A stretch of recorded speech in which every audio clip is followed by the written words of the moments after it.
Salut ou pas, ça veut tout simplement dire Dieu avec ou sans Dieu pour l'éternité. C'est ça que ça veut dire. L'axe du jugement éternel, l'axe de la destination éternelle, c'est une axe qui est basée sur la grâce. On ne peut rien faire pour mériter cette grâce-là. Le deuxième axe qu'on aura à développer dans ces deux jugements, c'est l'axe des œuvres. Est-ce que ça va? Chrétiens ou non chrétiens vont aussi être jugés selon leurs œuvres. Cet axe-là va traiter des récompenses ou des degrés de récompense ou de punition selon ce qu'on aura fait. Si le premier axe est basé sur la grâce de Dieu, dont la foi en Jésus-Christ, on va voir tout au long de ce qu'on va commencer ce matin que le deuxième axe est basé sur quoi? Sur la responsabilité de l'homme. Nous sommes responsables de nos actes. Et Dieu va juger nos actes. Est-ce que ça va? Mais je ne voudrais pas m'éparpiller trop ce matin parce qu'on regardera tout ça sous différents angles. Et si j'ai une confession à faire, c'est que souvent, on n'a pas pris beaucoup de temps d'enseigner là-dessus. Et beaucoup de chrétiens, particulièrement, se contentent d'être sauvés, en oubliant qu'il y a d'autres choses qui sont derrière le salut. Je vous invite à prendre vos Bibles dans Apocalypse, le chapitre 20, des versets 7 à 15. Donc, Apocalypse, chapitre 20. Encore une fois, si vous avez besoin d'une Bible, juste levez la main comme vous amène une Bible. Puis j'ai demandé aux ados, ils sont dans la salle, ils doivent avoir leur Bible avec leur nom écrit dessus. Je t'ai vu.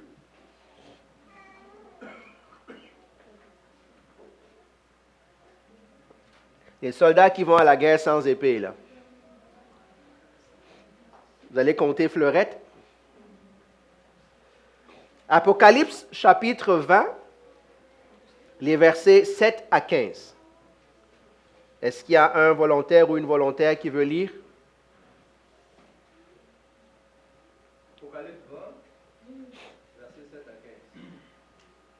Quand les 1000 ans seront accomplis, Satan sera relâché de sa prison.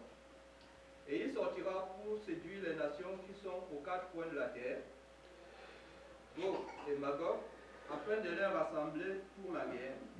Leur nombre est comme le sable de la mer. Et ils montèrent sur la surface de la terre, et ils investirent le camp des saints et la ville bien-aimée. Mais un feu descendit du ciel et les dévora. Et le diable qui les séduisait fut jeté dans les temps de feu et de soufre, où sont la bête et le faux prophète. Et ils seront tourmentés jour et nuit au siècle des siècles. Puis je vis un jour un grand trône blanc et celui qui était assis dessus. La terre et le ciel s'enfuirent devant sa face et il ne fut plus trouvé de place pour eux. Et je vis les morts, les grands et les petits, qui se tenaient devant le trône. Des livres furent ouverts et un autre livre fut ouvert, celui qui est le livre de vie. Et les morts furent jugés selon leurs œuvres, d'après ce qui était écrit dans ces livres. La mer rendit les morts qui étaient en elle, la mort et le séjour des morts rendirent les morts qui étaient en eux, et chacun fut jugé selon ses œuvres. Et la mort et le séjour des morts furent jetés dans les temps de feu. C'est la seconde mort, les temps de feu. Quiconque ne fut pas trouvé écrit dans le livre de vie fut jeté dans les temps de feu. Amen. Amen. Ce sont des textes que nous connaissons, mais que je voudrais prendre le temps d'expliquer un peu ce matin. Mais avant de faire ça, je voudrais juste parler d'une chose. On en a parlé il y a quelques semaines, le jour du Seigneur. J'ai dit, il y en a beaucoup qui espèrent l'arrivée du jour du Seigneur. Mais laissez-moi vous lire un texte dans Sophonie, chapitre 1, le verset 15 et 16. Pas besoin d'y aller, je vais le lire. Ça dit ceci, au verset 14, « Le grand jour de l'Éternel est proche. Il est proche. Il arrive très vite le jour de l'Éternel. Le jour de l'Éternel fait entendre sa voix et le héros pousse des cris amers. Ce jour est un jour de fureur, un jour de détresse et d'angoisse, un jour de ruine et de destruction, un jour de ténèbres et d'obscurité, un jour de nuages et de brouillard, un jour où retentiront la trompette et les cris de guerre contre les villes fortifiées et les hautes tours. » Il faut que nous ayons en nous la révélation de c'est quoi le jour du Seigneur. Parce que quand on parle souvent du jugement, on le parle avec légèreté. Seigneur, je prie que tu nous aides à saisir ta parole. Je prie, Seigneur, que ce que nous sommes en train de voir, combien d'autres choses aient une empreinte indélébile sur notre âme, sur notre raison d'être et sur notre vie, Seigneur. Quel que soit notre âge, Père, je demande ton aide par ton Saint-Esprit, afin que ta parole, Seigneur, soit annoncée le plus purement possible, Seigneur. Où je flanche, Seigneur, toi tu ne flanches pas, Seigneur. Convainc les cœurs. Parce que Paul a dit, ce n'est pas par des discours que nous annonçons l'Évangile, mais c'est par la conviction du Saint-Esprit dans le cœur des hommes que ton œuvre se fait. Je prie que nous ayons cette conviction et que cela change notre vie, Seigneur. Je veux te bénir et je veux te rendre grâce. Amen. Un jour de détresse, un jour d'angoisse, un jour de guerre. Si je reviens au texte qu'on a lu, j'ai fait exprès de commencer au verset 7. Parce que normalement, j'aurais dû commencer au verset 11 qui ne parle que du jugement des hommes. Mais je voudrais rappeler une chose. Le verset 7 à 10 nous parle déjà de quoi? Du jugement de Satan. Il faut bien comprendre que toute la création sera jugée ce jour-là. Est-ce qu'on est d'accord? Toute la création sera jugée ce jour-là. Satan, qui semble régner, sera jugé. Les anges méchants ou les démons seront jugés. La bête sera jugée. Le faux prophète sera jugé. Et ils vont tous au même endroit, un endroit qui s'appelle l'étang de feu et de soufre. Est-ce que ça va? Tout ce que nous connaissons, la Bible dit, on va le voir tout à l'heure, que même la terre sera jugée, puisqu'il y aura une nouvelle terre, il y aura un nouveau ciel. Ce que Dieu va faire, c'est que tout ce qui va contenir le péché va être jugé. Nous devons réaliser cela. La Bible nous dit au verset 7, « Quand les 1000 ans seront accomplis ». Je ne voudrais pas faire l'enseignement du millénium, est-ce qu'il y a un millénium, est-ce qu'il n'y en a pas. Quelle que soit votre position milléniale, il y aura un jugement qui va arriver. Ça, on est tous d'accord dessus. Je n'ai pas lu, mais si vous lisez au chapitre 19, les versets, je pense, 19 ou verset 20, on nous dit déjà que lorsque Satan, au chapitre qu'on vient de lire, Satan est jeté dans les temps de feu, et il y retrouve qui? Il retrouve le faux prophète, il retrouve la bête. Ils y sont déjà. D'accord? Donc tout le monde va être jugé. Je répète, pour que ça rentre. Un jour, j'ai entendu un frère qui, je ne me rappelle plus si c'est un frère ou une sœur, je ne me rappelle plus, ou c'est quelqu'un qui témoignait de quelqu'un, je ne me rappelle plus, qui disait que lui, son ministère, il prie pour que Satan soit sauvé. Il prie pour que les anges déçus reconnaissent leurs erreurs. Je dis, tu as beaucoup de courage, mais je pense que tu pries pour la mauvaise chose.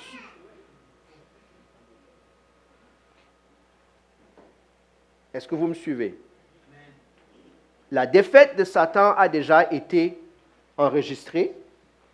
La sentence va être prononcée. Et il a une place réservée, merci. Donc, au lieu de prier pour que Satan soit sauvé, prions pour que des hommes soient sauvés. Prions pour que des âmes soient sauvées. Amen. C'est pour ça que nous sommes là. Et on veut, pour moi je trouve que c'est une bonne étude qui nous ramène, bientôt on tombe dans la Pâque, on tombe dans tout ce qui est l'enseignement de la mort et de la résurrection de Christ.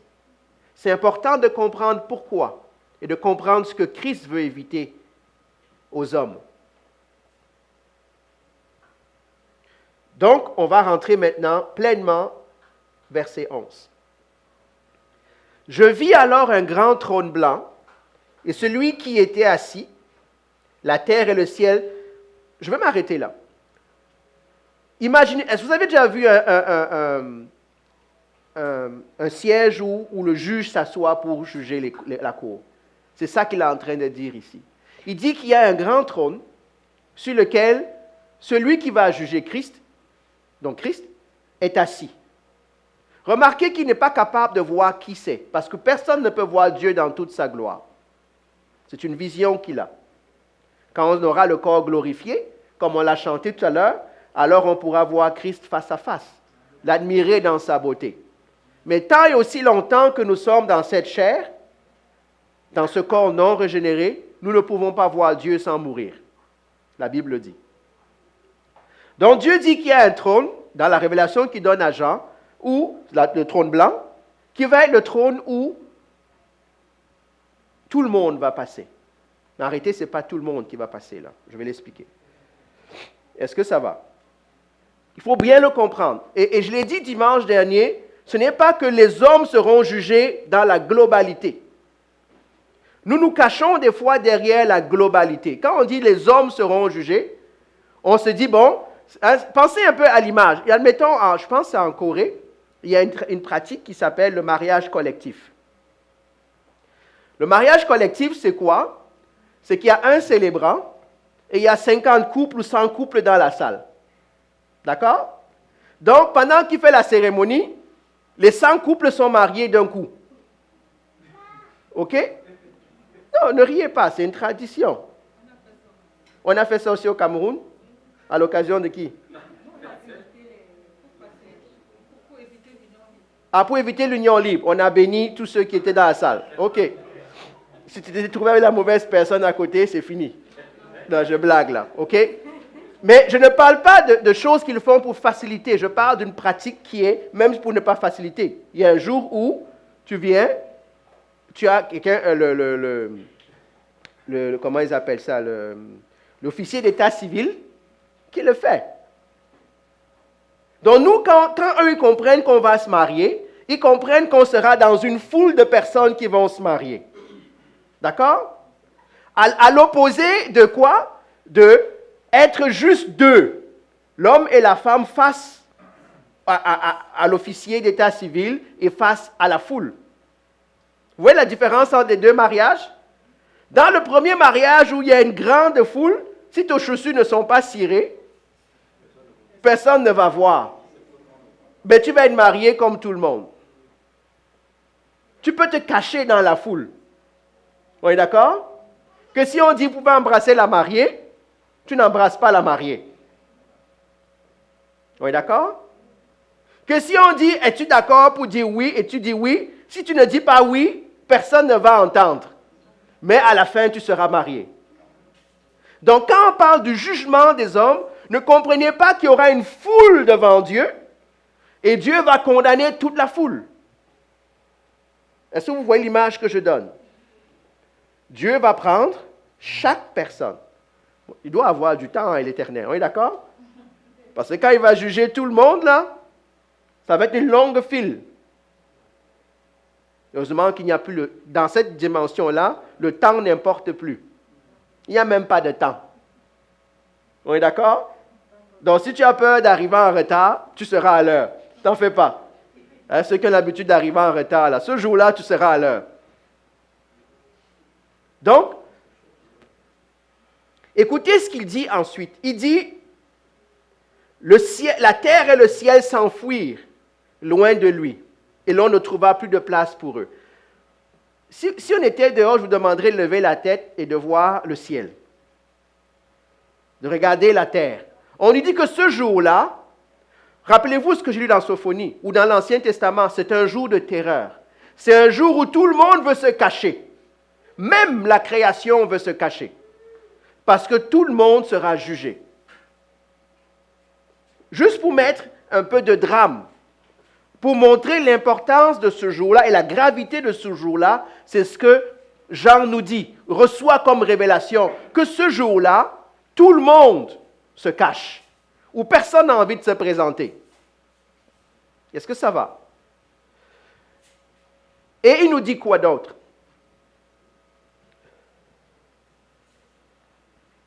Maintenant, c'est le tour des hommes. Qui est jugé ce jour-là? Écoutez au verset 12. Je vis les morts, les grands et les petits. Est-ce que tu es grand? Tu seras là. Est-ce que tu es petit? Tu seras là. Quel que soit ce que grand et petit veut dire dans ton langage. Roi, esclave, grand de taille, petit de taille, quel que soit grand, chef, pas chef, ça n'importe peu. Tout le monde va passer là. Donc, qui est jugé?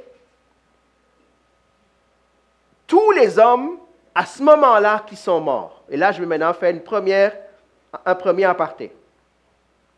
Première chose que je vais dire, les chrétiens ne sont pas dans cette liste-là.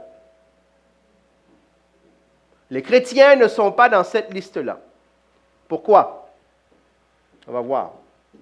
Pourquoi les chrétiens ne sont pas parmi ceux que la mort et le séjour des morts rendent? Parce que les chrétiens sont déjà ressuscités. Ceux qui sont encore morts au moment de ce jugement-là, ce sont ceux qui attendent la sentence finale. Ce moment-là, les chrétiens ne sont plus dans la liste.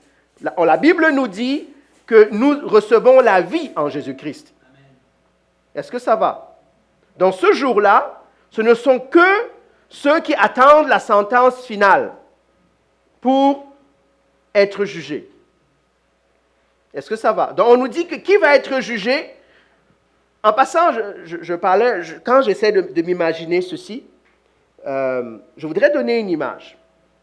Parce qu'on a dit dimanche, Rémi n'est pas là, il m'a posé la question. Il m'a dit, oui, mais quand on meurt, qu'est-ce qui se passe? On a dit que dès qu'on meurt, tout de suite, on reçoit son jugement. Le jour où une âme meurt, elle sait déjà si elle s'en va à gauche ou à droite. Est-ce qu'on est d'accord? Mais vous pouvez vous poser la question, à quoi sert donc ce tribunal-là, puisqu'il va avoir lieu? C'est ça, hein? Mais voilà, il faut poser des questions. À quoi il sert ce tribunal? On va le voir tout à l'heure. Mais il va d'abord servir minimalement à officialiser la sentence. Prenez un exemple. Quand vous allez au tribunal, dans certaines causes, quand on vous condamne, on vous déclare coupable. Est-ce qu'on vous donne la sentence le même jour? Des fois, ça va prendre que le juge aille en délibérer pour commencer maintenant à dire, voici à quel... Tu es déjà condamné, on est d'accord? Tu présentes au tribunal, l'avocat de la défense, le procureur argumente, après le tribunal prend une décision, telle personne est condamnée à... On le reconnaît coupable sur 2 chefs d'accusation, nanana. Est-ce que ça va?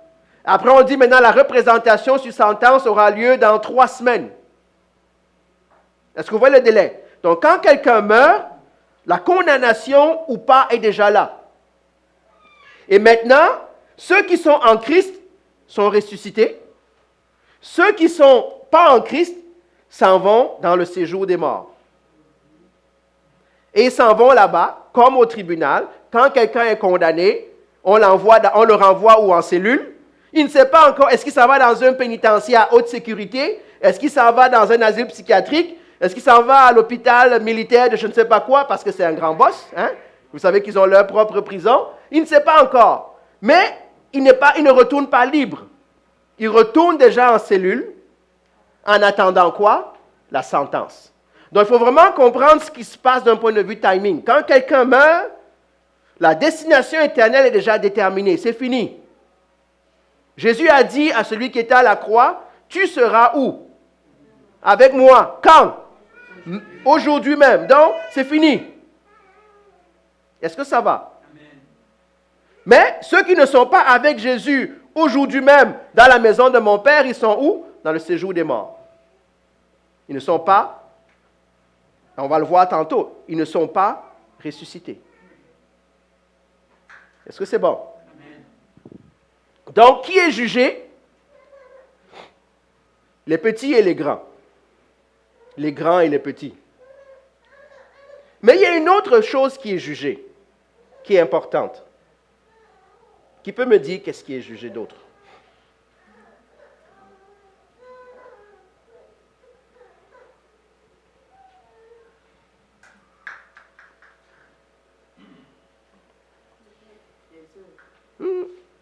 Oui, mais ça, c'est ce qui va être porté, sur quoi va porter la sentence. Mais qu'est-ce qui est jugé d'autre? Qui est jugé? Je fais exprès, là. Je savoure. Hein? Les morts sont jugés, on l'a dit, dont les hommes. Quoi d'autre est jugé? La mort et le séjour des morts. C'est bien important. Est-ce que vous le voyez? Ce jour-là, une fois que la mort ou le séjour des morts seront vidés de tous les morts qui les retiennent, la mort elle-même et le séjour des morts seront eux-mêmes jugés et seront eux-mêmes condamnés. Est-ce que ça va? Pourquoi? Parce que à partir de ce jour-là, il n'y a plus de mort. À partir de ce jour-là, on ne meurt plus comme on l'entend. J'ai plus besoin d'un endroit pour garder les morts. Parce qu'à partir de ce jour-là, l'éternité commence dans sa forme définitive. Est-ce que vous me suivez? Donc, la mort et le séjour des morts, eux-mêmes, sont jugés. Est-ce que ça va? Donc, on pourrait dire que quelque part, l'éternité commence. Même si on sait qu'elle a commencé maintenant. Je dirais donc l'éternité dans sa forme finale. Est-ce que ça va? Dans sa forme finale. Maintenant, qu'est-ce qu'on va juger? Je vais prendre le verset 12. Je vis les morts, les grands et les petits, debout devant le trône. Si vous n'avez pas peur de souligner dans votre Bible, pas la Bible de l'Église, je dis seulement. On nous dit quoi? Des livres furent ouverts. Est-ce que vous avez ça dans votre Bible? Qu'il y a des livres qui furent ouverts. Il y a des livres et il y a un livre. Est-ce que ça va? Des livres furent ouverts et quoi? Et un autre livre fut aussi ouvert. Le livre de la vie. Est-ce que ça va? Quand vous allez au tribunal, moi quand j'étais plus jeune, il y a une chose que j'aimais faire au Cameroun, quand j'avais le temps, j'allais au tribunal, j'allais au palais de justice. Et je m'asseyais dans la salle pour voir ce qui se passait. Si vous n'avez jamais fait ça, là, c'est pas que c'est drôle, mais c'est tout un cérémoniel. Mais quand quelqu'un arrive, ça dépend, tu sais que c'est grave en fonction de quoi? Du dossier qui est posé sur la table. On est d'accord? C'est là où tu te rends compte que toute la vie de ce gars a été écrite quelque part, en partie, juste ce qui suffit pour le condamner. On sort ce qu'on appelle les pièces à conviction. Et l'avocat de la défense vient avec ses propres contre-expertises. Donc, tu les vois arriver, là, j'ai même vu des cas, si vous regardez les grands, ils viennent avec des chariots. Ça vient, là, c'est avec tout un chariot. Tu dis, waouh, ça, c'est vraiment grave. Mais gardez cette image-là.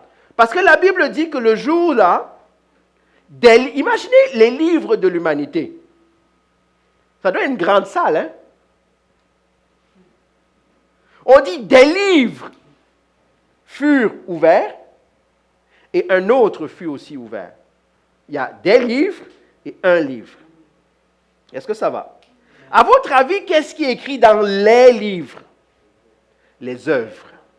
Donc, on va dire, je ne sais pas quel prénom je vais donner pour que ce ne soit pas quelqu'un dans la salle. Qui? Edmond? Il n'y a pas d'Edmond dans la salle? OK. J'espère qu'il n'y a personne qui a un deuxième prénom Edmond ici, là. X. OK. Ça, c'est Malcolm X. OK. X. J'appelle à la barre.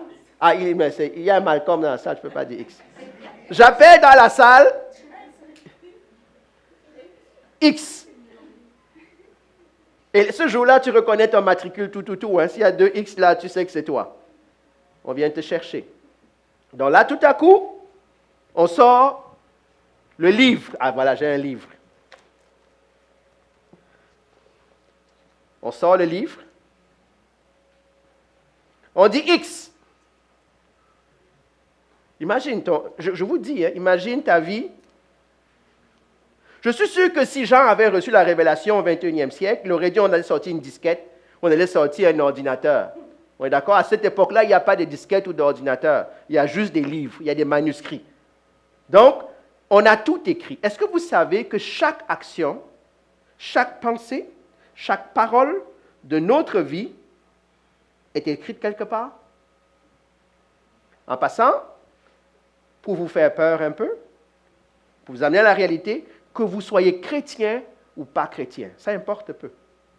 Chaque parole, chaque pensée, chaque acte est consigné quelque part. La question qu'on commence à se poser, qu'est-ce qui est dans mon dossier? Quand quelqu'un vient on vient donner une citation à comparaître, on te dit, on t'accuse d'eux. La première chose que tu vas commencer à penser, c'est quoi? Qu'est-ce qu'il a contre moi? De quoi est-ce qu'il m'accuse? Quelles sont les preuves qu'il a? Vous êtes d'accord? Ça, c'est l'homme. Mais on va être comme ça. Tu vas pouvoir discuter, on dit non, allons à la page 42, mon ami.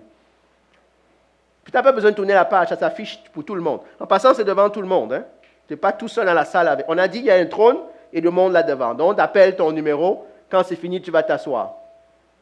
OK? Donc, des livres sont ouverts. Chaque homme, ce jour-là, sera jugé selon ce qui est écrit dans ce livre. En fait, ce n'est pas qu'il sera jugé, on va juste te dire, voici ta sentence selon ton dossier. Tu voudras discuter? On dit, regarde, est-ce que c'était toi? Tu te rappelles ce jour-là quand tu pensais à telle chose? Est-ce que c'était toi? Je vous rappelle, hein, nous serons jugés pour chaque parole, pour chaque pensée, pour chaque acte, pour chaque œuvre que nous faisons. Tu peux faire une bonne œuvre avec une mauvaise intention, c'est écrit. Est-ce qu'on est d'accord? Et je parle, là tout à coup j'ai ramené tout le monde, hein, on est tous dans le même bateau. Et si on comprend ça, ça va commencer à nous effrayer un peu. Ça va commencer à changer un peu, mais je ne vais pas parler des chrétiens aujourd'hui, ça va être la semaine prochaine. Donc, tout ce qu'on a dit, pensé ou fait est écrit dans un livre. Là maintenant, rappelez-vous les 2 axes, parce que c'est important les 2 axes. Premier axe, on a dit, c'est l'axe de quoi? De la vie éternelle. L'axe 1, qui est l'axe du salut, on va dire, bon, c'est Monsieur X, hein, ou Madame X. Nous vous condamnons au séjour des morts.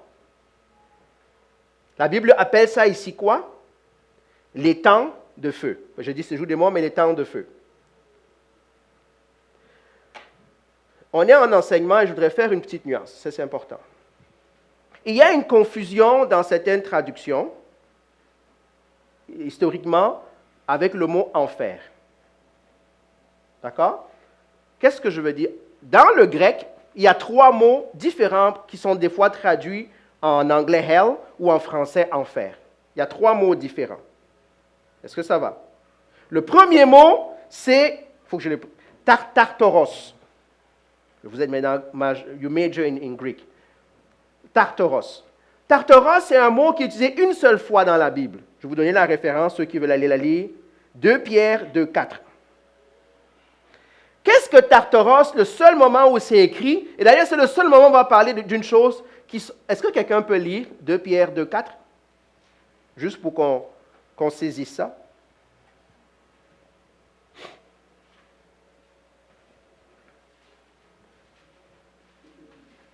« 2 Pierre 2,4. » Car si Dieu n'a pas épargné les anges qui ont péché, mais il les a précipités dans les abîmes du ténèbres et les réserve pour le jugement. OK. Donc, relis encore. Car si Dieu n'a pas épargné les anges qui ont péché, Donc, OK, arrête un peu. Car si Dieu n'a pas épargné les anges qui ont péché, mais s'il les a précipités dans les abîmes. Le mot abîme ici, c'est le mot tartaros. OK? Qui dans cette traduction est traduit comme enfer. D'accord? Donc, toi, tu as quoi? Tu as l'enfer. Tu vois, elle a enfer dans sa Bible. Donc, le mot enfer ici, c'est le mot tartaros. C'est l'endroit où les anges qui ont péché se retrouvent. Parce qu'ils ne se retrouvent pas encore dans les temps de feu. Est-ce que ça va? Donc, premier mot que dans les traductions traduit par enfer, c'est le mot tartaros. Le deuxième mot qui est un peu plus populaire, c'est le mot Hadès. En grec, c'est Sheol. En hébreu, pardon, Sheol. Hadès est utilisé 11 fois dans la Bible, et 10 fois c'est traduit par enfer, et une fois c'est traduit par tombeau, the grave. Et Hadès, maintenant, ça représente quoi? Ça représente justement l'endroit où ceux qui ne sont pas sauvés s'en vont après leur mort. Ils s'en vont à Hadès. Mais c'est encore traduit par enfer dans certaines Bibles. Est-ce que ça va? Donc, un autre mot grec, c'est, encore une fois, c'est l'endroit où les non-croyants, après leur mort, s'en vont en attente de quoi? Du jugement du trône blanc. Est-ce que ça va? Hadès. Maintenant, il y a un autre mot qui est utilisé, c'est le mot Géhenne. C'est un mot, des fois, mais en français, on a écrit le mot la Géhenne. OK? Géhenne est utilisé 12 fois dans la Bible et 11 fois par Christ. C'est intéressant. Parce que le mot Géhenne, en réalité, c'est la même chose que les temps de feu et de soufre. C'est le même endroit, mais c'est encore traduit par enfer. Vous voyez qu'il y a 3 choses différentes. 3 mots différents.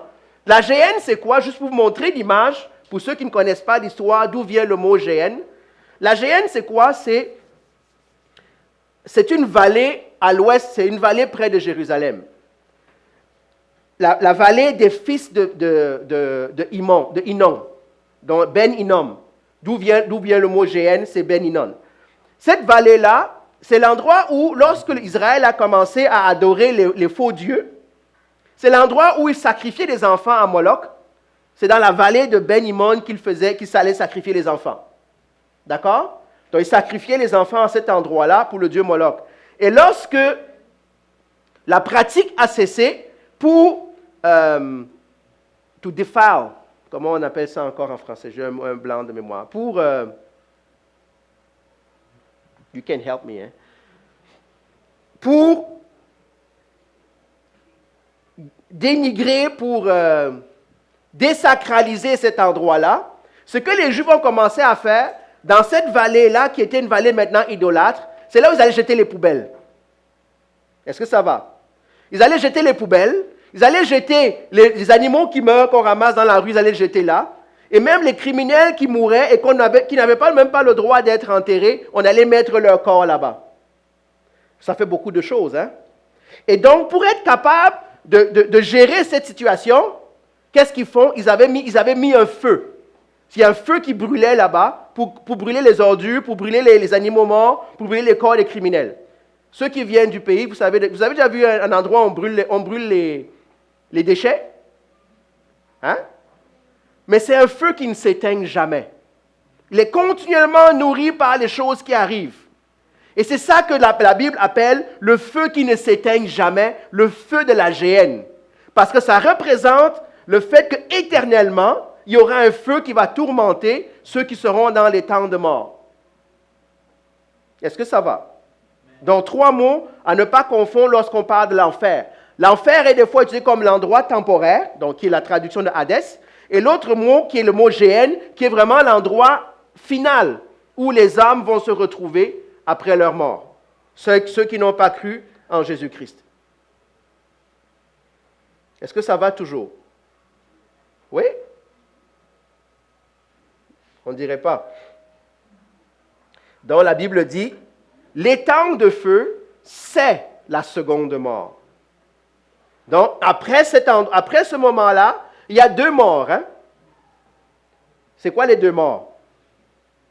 La première mort, c'est laquelle? La mort physique. La deuxième mort, c'est la mort éternelle. La Bible dit, si quelqu'un veut lire le verset 15, qu'est-ce que ça dit?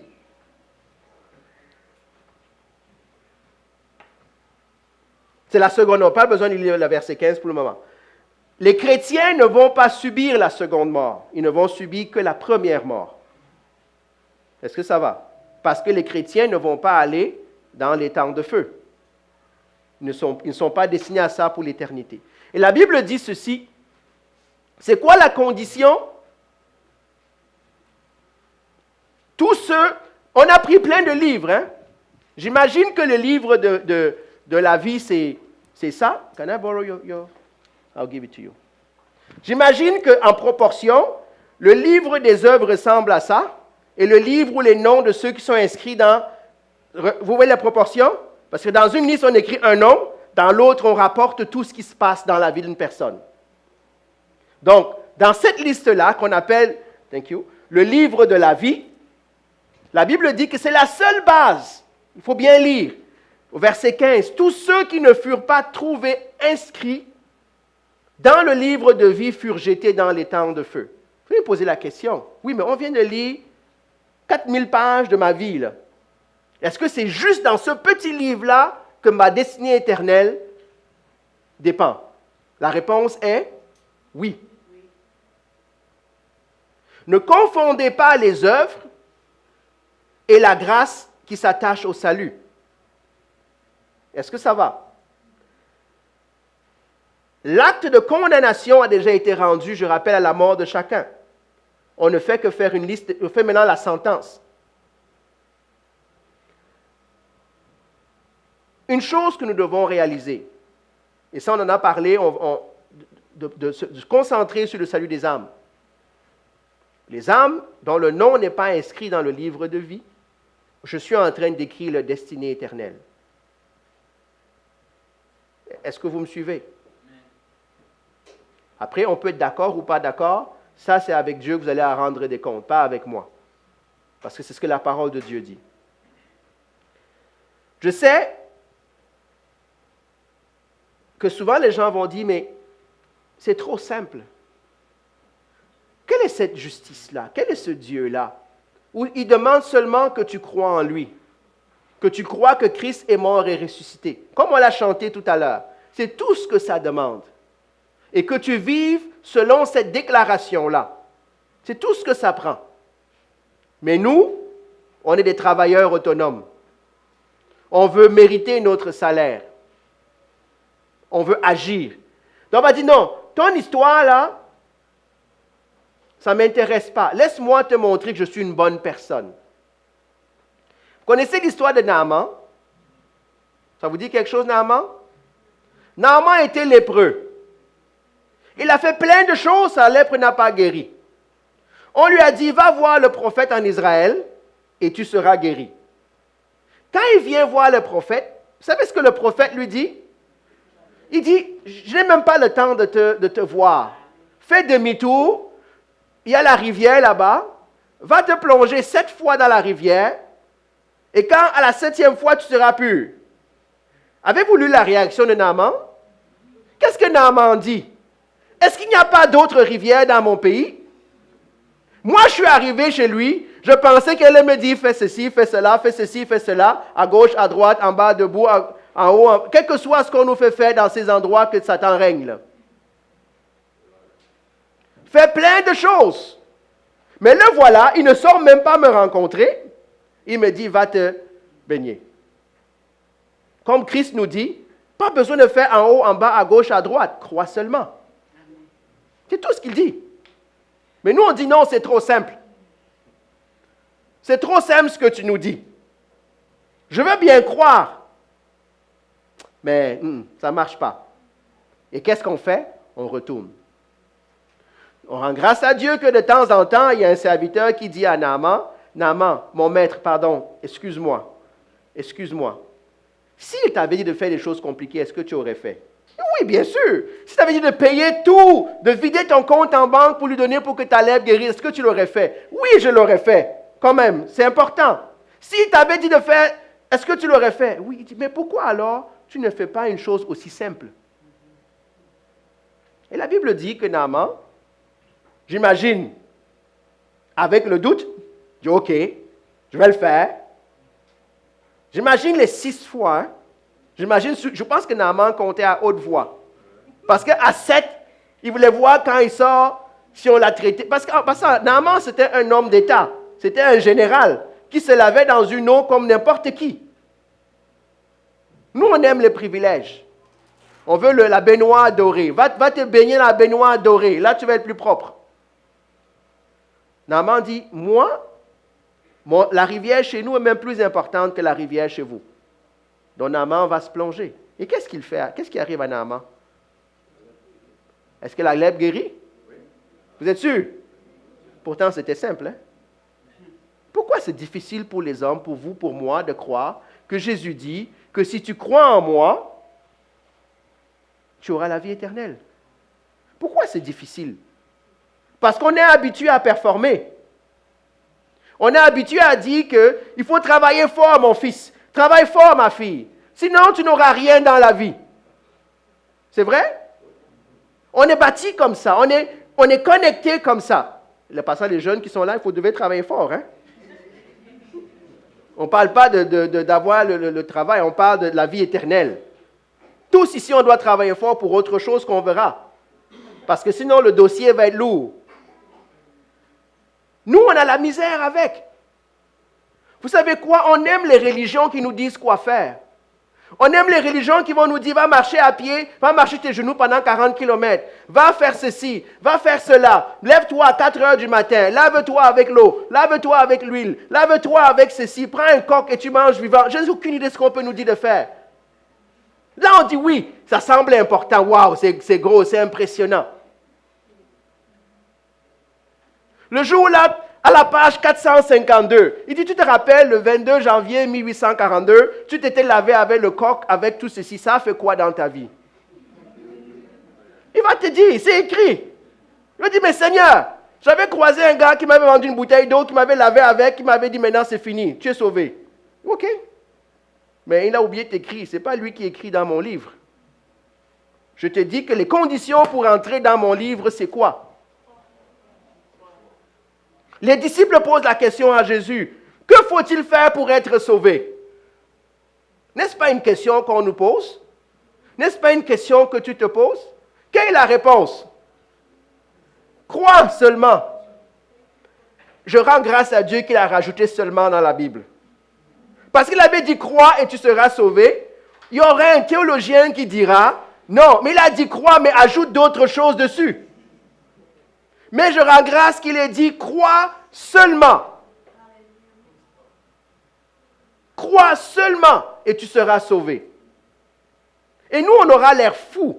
Certains auront l'air fou. Tu voulais dire qu'il fallait juste que je croie? Moi, tu dis oui. Mais Seigneur, pourquoi personne ne m'a dit ça? Ah, Seigneur va te dire, oui, mais rappelle-toi, ce jour-là, tu étais à l'église. Tu as croisé quelqu'un au métro. Tu as croisé quelqu'un qui t'a parlé chez toi et t'a dit, mon frère, ma soeur, crois seulement. Tu as dit, non, tes histoires-là, c'est des mythes et c'est des contes de fées. Oublie ça. Moi, je voulais travailler pour mériter mon ciel. Ok, voilà ton livre d'œuvre. Il ne t'amène pas au ciel. Je dis, on repart à enseigner des bases. Il faut qu'on comprenne ça. Et les bases, c'est l'essentiel. Est-ce que ça va? Laissez-moi vous lire un texte.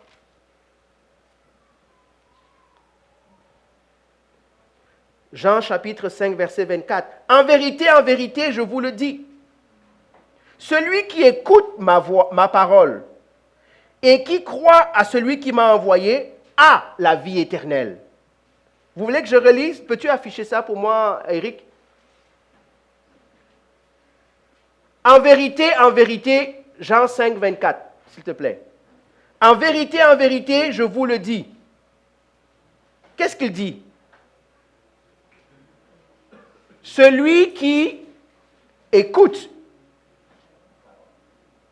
celui qui entend, celui qui écoute ma parole et qui croit. C'est tout, hein? Si tu entends et tu crois, qu'est-ce qui se passe? En passant à croire en quoi? Hein? À celui qui m'a envoyé à la vie éternelle. Si tu crois que le Père a envoyé le Fils mourir pour qu'on partage ce repas, tu as la vie éternelle. Et qu'est-ce qui est écrit? Il ne vient pas où? Il ne sera pas devant le trône blanc. Pourquoi? Il n'est plus mort. Il passe de la mort à la vie. Si tu restes mort quand tu meurs, c'est grave. Mais si tu te réveilles après la mort, c'est bon. Celui qui entend et qui croit à la vie éternelle. Il ne passe plus en jugement. Mais il fait quoi? Il est passé, pas il passera, hein? Il est passé de la mort à la vie. Ce que ça dit, c'est qu'on est même mort avant d'avoir entendu la parole de Dieu. Ça, c'est un autre encore. Le jour où tu entends la parole de Dieu et que tu crois, toi qui étais mort, maintenant tu deviens vivant. Merci Achille. Je suis content que tu me donnes un amen. Parce qu'on ne réalise pas ce que ça veut dire. Ça veut dire que tu ne ressuscites pas le jour où tu meurs. C'est le jour où tu crois que Christ est mort, que le Père a envoyé le Fils. Si tu crois ce jour-là, tu n'attends pas 40 ans de mourir pour passer de la mort à la vie. Ce jour-là, tu passes de la mort à la vie. Est-ce que vous le saisissez? Est-ce qu'on est mort? Oh! Oh! Est-ce qu'on est mort? Oh, Seigneur, pardonne-moi parce qu'ils ne savent même pas comment répondre à cette question. Est-ce qu'on est mort? Qui est mort? Ben, si vous êtes mort, alors vous ne vivez pas.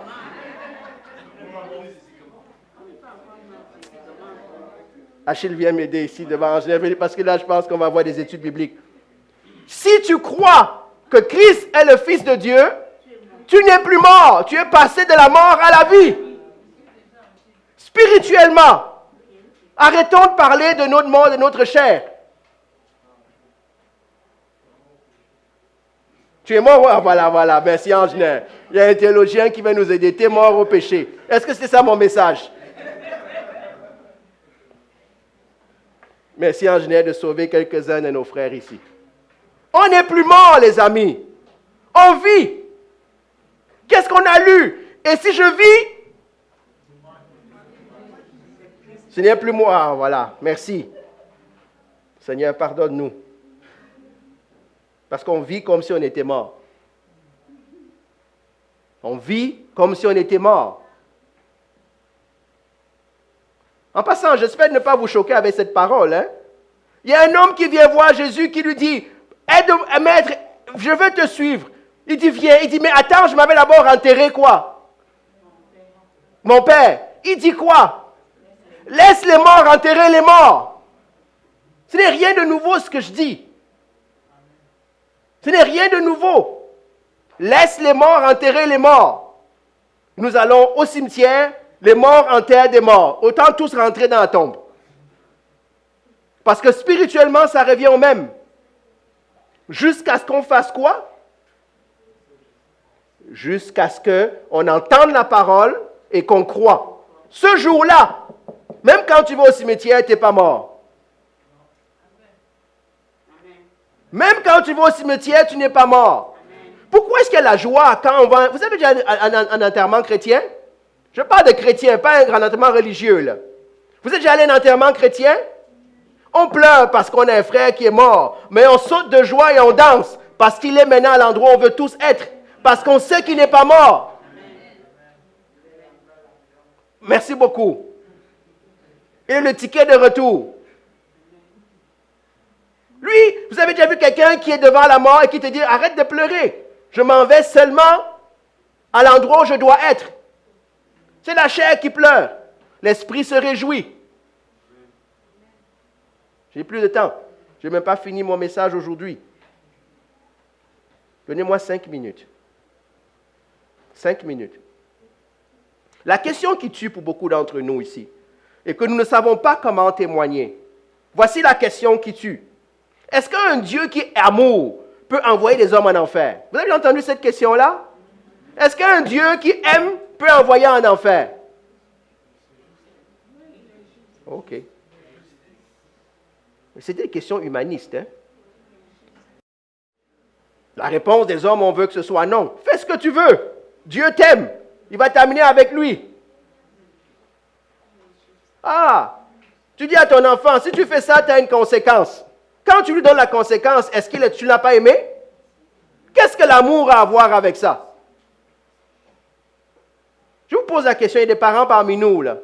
Pourquoi tu envoies ton enfant au coin quand il désobéit? Est-ce que tu ne l'aimes pas? Je dis, mais ce n'est pas grave, le coin, ça dure 10 minutes, l'éternité, c'est l'éternité. Oui, mais c'est la même chose pour Dieu. Il a donné les chances. Il n'a pas mis le fardeau sur nous de prouver qu'on peut. Il a fait quoi? Il est venu, il est mort pour nous. Ce que ça dit, hein, c'est que ça, à ton enfant, hein, Malcolm, tu vas aimer ça, là. Au lieu d'aller au coin, c'est maman qui va au coin. Tu es content avec ça? Quand maman dit, va au coin, elle dit, OK, moi, comme je t'aime, reste là, moi, je m'en vais au coin à ta place. On a quelques ados dans la salle. Qu'est-ce que vous en pensez? Ce serait bon, ça? Mais fais attention à ce que tu vas dire. Mais c'est ce que Dieu a fait, hein? C'est ce que Christ a fait. Le jour où on devait aller au coin, il est allé à notre place. C'est ça la croix. Il est allé au coin à notre place. Maintenant, tu peux dire que non, maman, tu es allé au coin, mais moi, je veux quand même aller au coin. OK, maman va dire quoi? C'est ton choix. Est-ce que c'est parce que je ne t'aime pas? Je t'ai aimé. La Bible dit, voici en quoi Dieu démontre son amour. C'est que lorsque nous étions encore pécheurs, il est mort pour nous. Si tu veux l'amour, voilà l'amour. Ce n'est pas le fait d'envoyer quelqu'un en enfer qui n'est pas l'amour. Le manque d'amour serait de te dire, tu vas en enfer, je ne te donne aucun moyen de ne pas y aller. Est-ce que vous me suivez? Il est parti pour nous. La Bible dit oui, l'amour n'a rien à voir avec ça. Tu n'as pas besoin d'être parfait. Christ est mort pour toi. Tu n'as pas besoin. Et si vous êtes croyant et que vous ne croyez pas à cette parole, je vous dis, vous n'êtes pas croyant. Vous n'êtes pas chrétien. Parce que c'est contraire à l'enseignement biblique que de croire que tous les hommes vont être sauvés. Sinon, ça ne sert à rien. Jésus devient menteur. Le tiers de l'enseignement de Christ, c'est ça. La géhenne et le feu qui ne s'éteignent pas. Ça veut dire que quand tu dis non, tu es en train de dire, Jésus, tu as menti. Tu as dit, mais moi je dis autre chose. Parce que moi j'aime ma famille, parce que moi j'aime le pécheur. Est-ce que tu aimes ta famille plus que Dieu? Est-ce que tu aimes le pécheur plus que Dieu? Pourtant il est mort pour eux. Toi, tu as fait quoi pour ta famille? Qu'est-ce que tu as fait? Qu'est-ce que tu as fait pour ton ami? Qu'est-ce que tu as fait pour tes enfants? Est-ce que tu es mort pour eux? Dieu est mort pour chaque homme, pour chaque femme, afin qu'ils passent de la mort à la vie. Donc, s'il vous plaît, arrêtons ces questions, ces grands débats philosophiques et philanthropiques et tous les mots qui finissent en pique. Ça ne sert à rien. J'ai réussi à faire sourire Wilfried. Je suis content. Je peux arrêter mon message. Merci, Wilfried. J'ai juste parlé d'un axe. J'ai fini. Il me reste 2 minutes. J'avais demandé 5 minutes. Qu'est-ce qu'on va juger ce jour-là?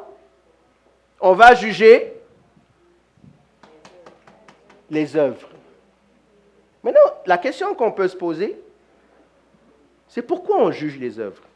Puisqu'on m'a déjà en envoyant, pas moi, là, on a envoyé en enfer. Ah, il y a les bonnes et les mauvaises œuvres. Mais quand tu vas en enfer, ça sert à quoi? Pourquoi est-ce qu'on va juger les œuvres ce jour-là? Pardon? Non. Oui, c'est sûr qu'elles n'existeront plus. Mais laissez-moi vous introduire à un concept j'ai beaucoup développé le premier aspect qui est l'axe 1. Parce que c'est ça le message du christianisme, hein? Échapper au jugement éternel. L'axe 2, c'est quoi? C'est les récompenses et les punitions. On juge les œuvres pour savoir, je t'ai envoyé en enfer, mais est-ce que je t'envoie à l'endroit qui chauffe le plus ou le moins? Est-ce que ça va? Ah, vous ne me croyez pas, hein? Je pense que peut-être je vais arrêter ici, on va aller lire les textes dimanche prochain. Quand on va juger les œuvres, c'est plus pour la destination. C'est maintenant le degré de punition. Moi, je vais vous poser une question. Pensez-vous que Satan aura le même degré de punition que quelqu'un qui n'a jamais connu autre chose? À votre avis, où est la justice de Dieu? Est-ce que la justice de Dieu, c'est seulement d'envoyer quelqu'un en enfer? La justice de Dieu, ça va être aussi de dire, selon ton dossier, hein, il y en a qui auront, ça va arriver en camion. Je vous dis, il y en a pour qui, là, on va tout arrêter, il y aura un embouteillage, tellement les choses vont arriver dans les dossiers. Vous pensez que cette personne-là va avoir la même punition que celui qui est arrivé avec quoi? Avec 3 feuilles? Je vous pose la question. Hein? Ah, ce n'est pas une question de bon péché ou de mauvais péché. Il y a une question de tout un ensemble de choses que tu fais. Je vous dis que Dieu va nous éclairer à certaines choses-là. Est-ce qu'il y a de gros péchés? Est-ce qu'il y a de petits péchés? Non, il y a péché. Mais il y a aussi combien de fois j'ai péché, gros, petit. Il y a aussi quel type de choses j'ai faites. Je vous repose la question. Pensez-vous que Satan va avoir le même degré de punition? Pourquoi? Est-ce qu'il y avait gros et petit péché? Parce que c'est lui qui est l'auteur. L'auteur de quoi? Donc tu ne peux pas le juger au même niveau que les autres. Ah. Est-ce que c'est une manière de finir mes 2 minutes? Ce jour-là sera inscrit en haut aussi. Dans le livre, ça va sonner que tu faisais partie des conspirateurs pour que j'arrête de parler. En passant, je vais plus le développer quand on parlera des chrétiens, mais je voudrais que vous réalisez que même où est-ce qu'on s'en va pour l'éternité, il y a des degrés. La Bible dit ceci, je vais citer 2 textes et j'ai fini. Jésus dit ceci en parlant à la ville. Il va dire, Chorazin, tu seras quoi? Jugé plus sévèrement que quoi? Ah bon, il a dit ça? Ça veut dire quoi, juger plus sévèrement que? N'est-ce pas, ils sont déjà en enfer? Le plus sévèrement, là, va s'appliquer où et quand? Oh! Hein? Au trône, on va sortir le dossier. On va sortir le dossier de Sodome. On va sortir le dossier de Chorazin. On va dire, ah, merci beaucoup. Vous allez me dire, oui, mais pasteur, c'est seulement pour... Tu m'as cité une ville. Vous savez qui dit ça aussi des hommes? Prenez un texte, Matthieu 11. Il y en a plein, là. J'en prends juste 2. Puis,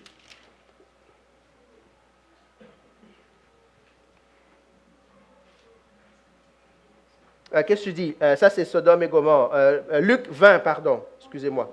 Luc, chapitre 20, verset 47.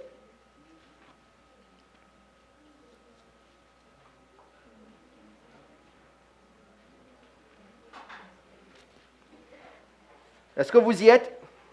Luc 20, je voudrais un volontaire qui lit bien et vite, parce que ce n'est pas mon temps, c'est votre temps de lecture. Chapitre 20, les versets 45 à 47. Tandis que tout le peuple l'écoutait, il dit à ses disciples, gardez-vous des scribes qui aiment à se promener en robe blanche et à être salués dans les places publiques, qui recherchent les premiers sièges dans les synagogues et les premières places dans les cercueils, qui dévorent les maisons des vœux et qui font pour l'apparence des longues prières. Ils seront jugés plus sévèrement. Hein? Ils seront jugés plus sévèrement. C'est ce qui est écrit. Ils seront jugés plus sévèrement. C'est ce qui est écrit. Elle doute, hein? Il faut que tu ailles lire à la maison. Luc 20, 47. Les scribes qui ont fait tout un tas de choses, passons, hein, seront jugés plus sévèrement. Ça veut dire quoi ça? Ils seront plus jugés plus sévèrement quand? Puisque le méchant reste au pouvoir jusqu'au jour où il meurt. À quel moment est-il jugé plus sévèrement? Quand on voit nos dictateurs qui font des choses, quand on voit des hommes qui font des choses, à quel moment sont-ils jugés plus sévèrement? Oui, ils sont déjà en enfer. Donc, à quel moment est-ce qu'ils vont être jugés plus sévèrement? Ah, la deuxième mort. C'est là la justice. Allez lire Ésaïe, les grands. Quand on attend Satan et on le voit arriver on dit, toi aussi, tu es aussi au milieu de nous, au centre comme ça, au même endroit. Quand vous pensez que le méchant meurt, est-ce que c'est fini la justice de Dieu? À quoi ça a servi de prendre un ange qui écrit tout ça là? Il faut bien qu'on lui dise, voilà à quoi ça servi ton travail. Ça va servir à sortir le dossier. Ce qu'on a parlé ce matin, et je vous remercie pour votre patience, le jugement des impies, le jugement du trône blanc. Rappelez-vous, c'est ce qui est important pour nous. En passant, si tu m'entends, et que ce que je dis ne résonne pas dans ta tête, tu n'es pas sûr, je viens te donner des raisons pour être sûr de bien chercher la bonne réponse, pour ne pas te retrouver dans ce que je suis en train de dire. Tu ne veux pas, personne ne veut se trouver au jugement du trône blanc. Parce que si tu te retrouves, c'est que tu t'en vas dans les temps de feu, en enfer. Tu ne pourras pas dire, je ne pourrai pas dire que je ne savais pas. C'est fini là. Le jour où tu diras ça, c'est écrit, avec en anglais un timestamp. C'est écrit que c'est quelle date? Le 5 mars, à telle heure, tu vas dire, oui, mais j'étais pas là, je dormais. Oui, mais regarde, non, c'est pas vrai, tu entendais. La mission de l'Église, c'est ça. Rappeler au Père, c'est ça la bonne nouvelle, qu'il y a un moyen de ne pas aller en enfer. Après, on peut débattre, le Dieu amour ne va pas envoyer les gens en enfer, nanana. Il y a plein de choses là-dehors, hein? Même dans les églises. J'ai dit dimanche dernier, il y a 2 dimanches, si vous pensez que Jésus est mort pour qu'on ait une deuxième voiture, vous vous trompez. Si vous pensez que Jésus est mort pour qu'on se marie, vous vous trompez. Jésus est mort, pourquoi? Pour qu'on ait la vie éternelle. C'est pour ça qu'il est mort. Tout le reste vient après. Donc ne nous trompons pas d'évangile. Ne nous trompons pas de la mission que chacun de nous, en tant qu'Église, en tant que croyant, a. C'est de porter cette bonne nouvelle. Paul dit, afin que quelques-uns minimum soient sauvés. Mais ça prend qu'on fasse quoi? Qu'on ouvre la bouche et on parle. Ça prend que notre vie donne envie à d'autres de marcher à côté de nous. C'est sérieux, les amis. C'est sérieux. Dimanche prochain, probablement ça va me prendre 2 dimanches. Parler maintenant du tribunal de Christ. On va parler maintenant des chrétiens qui vont passer en cours. Ce que pour beaucoup d'entre nous, nous ne voulons pas entendre. Est-ce qu'on peut prier?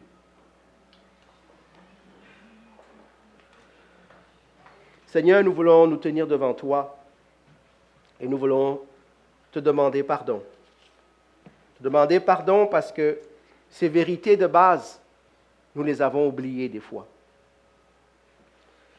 Seigneur, je prie que dans ta grâce, tu touches nos cœurs. Je prie déjà que dans ta grâce, il y a quelqu'un ici au milieu de nous qui est étrangère à ce que je viens de dire. Même si la personne va à l'église, même si elle fait partie de la chorale, même si elle fait partie d'une grande dénomination, ou même de l'église ici, si elle n'a pas encore donné vraiment sa vie à toi, je prie, Seigneur, que tu touches son cœur. Je prie que pour elle, aujourd'hui soit le jour du salut. Seigneur, c'est ma prière. Nous ne voudrions pas que cette personne se retrouve devant toi ce jour-là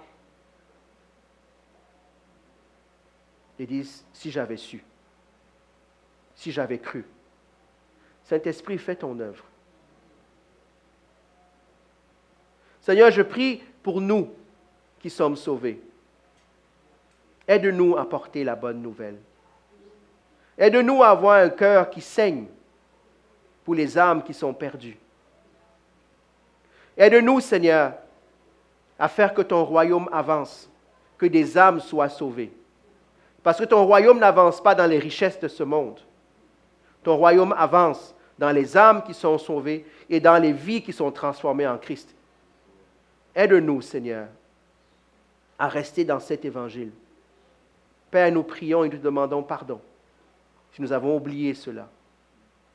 Éloigne de nous les querelles doctrinales qui occultent l'essentiel pour se concentrer sur la périphérie de l'Évangile. Père, je prie que tu nous aides.